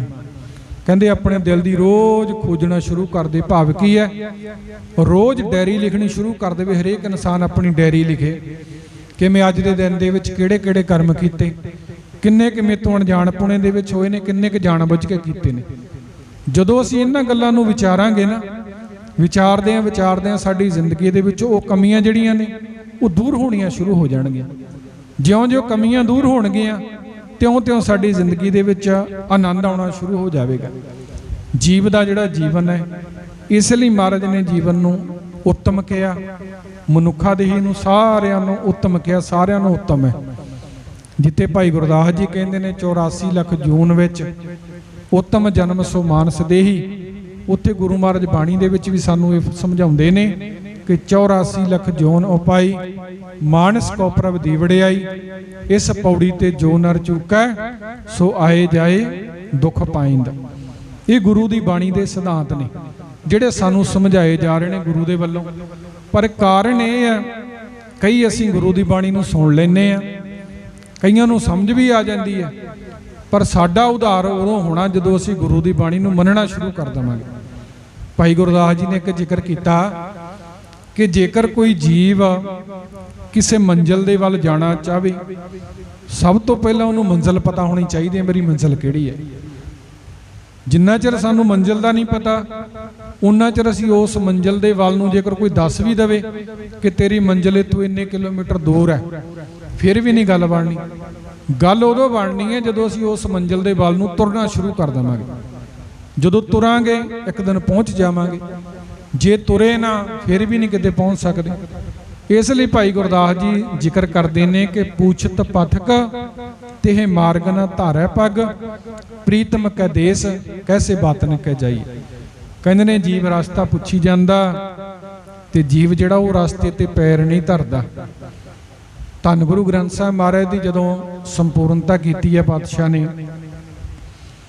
तो उन्होंने अंत के उत्ते जाके मुक्त होने का रास्ता दसिया कि जे कोई जीव मुक्त होना चाहता, जीव कोई चाहता मेरा उधार होवे ना, मेरा पार उतारा हो जाए, उहदे च महाराज ने बचन कीते ने कि जे जीव का पार उतारा होना तो एक नुकता, वो महाराज ने नुकता बयान किया कि थाल विच तीन वस्तु पईओ, सत संतोख विचारो, अमृत नाम ठाकुर का पयो, तिस जिसका सबस उधारो, जे को खावै जे को पुंजै तिसका होए उधारो। महाराज कहते ने उधार होना होदा गुरु ग्रंथ साहब महाराज दे अंदर सत संतोख ते नाम रूपी अमृत पिया, जेड़ा इन्हां नूं खावेगा, खाण तो बाद हजम भी करना। कई बार असीं दुनियावी पदार्थ खा लैंदे आ, जिन्ना चिर वो खाण तो बाद हजम नहीं होने उन्ना चिर उन्हां दा साडे शरीर नूं कोई लाभ नहीं होना। खाण तो बाद हजम होणगे, हजम होने तो बाद साडे शरीर दे विच वो एक शक्ति बन के, ऊर्जा बन के साडे शरीर का विकास होवेगा, साडे शरीर नूं एनर्जी मिलेगी।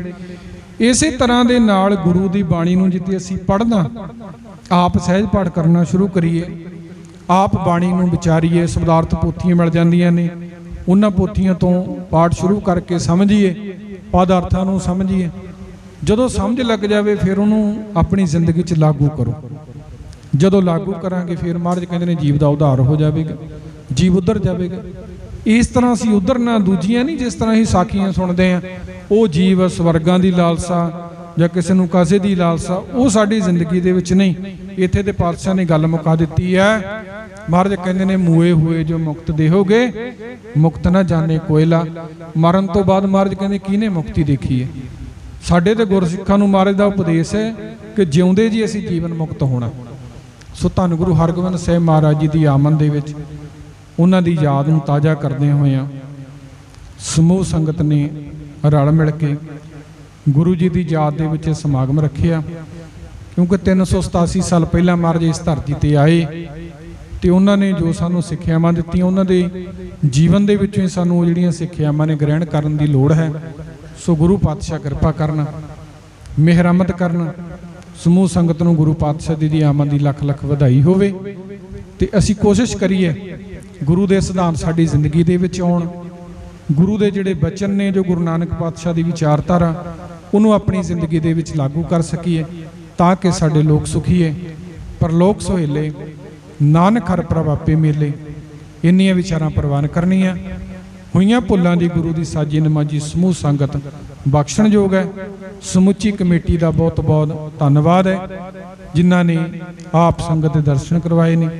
सो अंत विच गुरु पातशाह जी की बख्शिश की हुई फतेह बुलंद करिए जी। प्यार सहित आखो जी वाहिगुरू जी का खालसा वाहिगुरू जी की फतेह।